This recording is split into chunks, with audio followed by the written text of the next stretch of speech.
Samahan nyo kaming magpasahod. Aba naman, hi mga mi, another day, another mini vlog. Dito nga po kami sa bahay na pinapatayo ng bahay ni Kuya ni Mario. Tinulungan nga po muna ni Mario si Kuya na magbistay ng buhangin. Sabado day ito at talaga namang sahod day din mga mi, kaya naman napabisita rin kami. Inyo po ba mga mi, yung huling bisita namin dito ay talaga namang hollow blocks pa lang tapos wala pang bubong. Pero ngayon dahil sa pagpupursige at pag-iipon ay mga mi, grabe napalitadahan na at may bubong na din. Lang buwan nga din itong natenga mga mi, at talaga naman ngayon ay sunod-sunod ng gawin para naman nga po malipatan na din nila. Kaka-proud din talaga sila mga mi dahil heto nga may lupa at bahay na sila. Kabili na nga rin sila ng pintuan ng mga kwarto at CR nila mga mi para naman nga po dire-diretso na talaga yung pagtatrabaho. Nito siguro talaga mga mi kapag ka nga po nakaabang na lang yung mga materialis tapos gawa na lang nga ng gawa. Heto nga pala yung kanilang steel door mga mi na kung saan ikakabit na nga ni Kuya yung mga dapat ikabit. Pinavlog ko to mga mi para ma-inspire kayo at para rin ma-motivate kaming mag-asawa. Dahil alam nyo ba mga mi, si Kuya at si ate niya hindi talaga nakapagtapos ng pag-aaral pero grabe yung diskarte nila at heto nga't meron na silang mga bahay. Tulad nga ni Mario mga mi, alam ko na matipid din sila at talaga namang marunong mag-ipon. E naman grabe yung mga ganitong gastusin na pagpapatayo ng bahay mga mi, talaga namang kayang-kaya nila. Hindi rin ito nakuha sa mabilisang pera mga mi dahil ilang taon din talaga ang tiniis. Eto nga po mga mi, at nakikialamang persona, tanong ako ng tanong kung ano-ano na ba ang mga nagastos nila, kung ilan na nga ba. Para naman nga po ako mga mi, alam ko kung ilang kwek-kwek pa ba yung iluluto ko. Hoy, hindi ganun.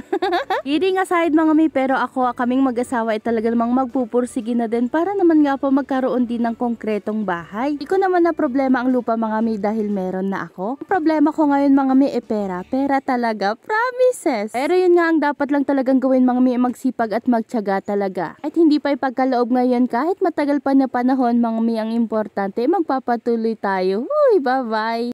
Nitong umaga at kainit ang bubungad sa'yo sa probinsya ay mga mi, another day, another mini vlog at part 2 nga dito sa pagbaba namin sa probinsya. Heto nga yung likod ng bahay nila Mario mga mi, at nautusan nga ni nanay si Mario na lagyan nga ng harang yung pintuan. Pag medyo mahangin nga daw po kasi yung alikabok mga mi pumapasok nga sa bahay. E naman si Mario ko dyan for the carpenterator at nakaubad dahil sobrang init po talaga. Katapos naman inilabas nga nila itong upuan ng kapatid niya mga mi dahil may gagawin nga daw sila. Ayos nga pala itong upuan na binubuhat nila mga mi dahil pwedeng sofa, pwede din siyang maging kama. Kaya kung mapapansin nyo mga mi sa gilid merong bisagra. Kami naman nga pala ng sister-in-law ko naisipan na namin mag-market. Guro nga mga nasa alas 8 ito ng umaga mga mi, at grabe tirik na rin talaga ang araw. Pagkababa namin ng tricycle mga mi, nakita na agad namin itong mga prutas kaya nagsikuha na rin kami. Katabi na rin nilang naka-uplag dito ang sibuyas, bawang at luya kaya kumuha na kami ng sibuyas panggisa. Napadpad naman nga kami dito sa fish section mga mi, at nakita ko nga itong maliliit na crab. Kape nga ang tawag sa La Union nito mga mi, at grabe nung tinanong ko yung presyo, mapapaalis ka na lang talaga. Bigla ko tuloy na miss ang hometown ni Papa mga mi dahil malapit sila sa ilog at libre nga lang yun. Bibilhin talaga na namin dito mga mi is etong batchoy na tinatawag nila. Ang alam ko mga mi, pwede din ito atang dinardaraan dito sa atin, di ba? Ang sarap nga nito mga mi nung pagkaluto nga ni Mario. Ito mga mi is laman loob ata siya ng mga baka. Kita ko na naman nga itong tinapay na to mga mi, at napabili na naman ako dahil masarap at malambot yung tinapay nila. Nagdagdag na nga rin pala ako ng 1 kilong manok dito mga mi in case na magkulang yung ulam namin. Dito sa palengke hindi ako na nalilito mga mi, pero paglabas grabe nakakalito talaga, ang daming pasikot-sikot. Medyo hagardo na nga kami dyan ng sister-in-law ko pero bibili pa kami nitong nuggets. Pagbababa kami ng probinsya hindi pwedeng hindi namin to matitikman mga mi dahil bukod sa mura masarap pa. Sa totoo lang heto rin talaga ang binabalik-balikan namin dito sa Pangasinan. Kasi nga mga mi, yung street food nila dito talaga namang matatakam ka. Kaya pagkatapos namin mamalengke mga mi, syempre tumambay muna nga kami saglit ng sister-in-law ko para kainin itong street food namin. Nagkwekwentuhan na rin tungkol sa buhay-buhay mga mi, na kung saan dito sa Pangasinan masaya pagdating ng Bagyo. Nako, list kasi sa probinsya mga mi, parang wala kang stress, tapos yung hangin fresh, walang madaming bahay, pwede kang pumunta sa bukid na kung saan akala mo talaga wala kang nagiging problema, ganun. Dagdag mo pa ang pagsakay sa tricycle na kung saan naihahangin talaga yung negative vibes. Huy! Siya, yun lang muna. See you on my next vlog. Bye-bye!